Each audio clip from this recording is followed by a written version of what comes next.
Yes, RBI Governor Sanjayt Malhotra has stated that there is room for rate cuts, and he has mentioned that even in the October policy meeting, it was stated that there is room for rate cut, and the data so far which has come has not indicated that room to cut rates has decreased. In fact, if you talk about the actual data, the inflation numbers are quite encouraging vis-a-vis what was projected by Reserve Bank of India. The last month, which was released for the month of October, the data said that 0.25% of in CPI was there, and that too in negative territory for food inflation.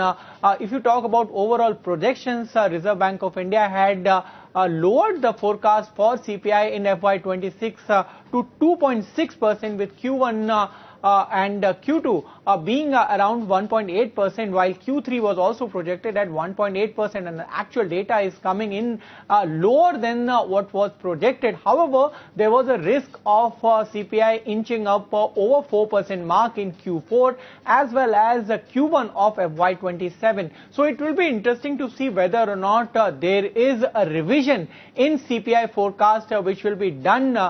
by Reserve Bank of India for the remaining year, because 2.6% was projected last, but if you take the average, that has come in lesser than the projected 1.8% for the last quarter. So, and more importantly, there will be release of GDP data as well by end of this week. So all these data points will matter for Reserve Bank of India and Monetary Policy Committee, which is set to meet next month.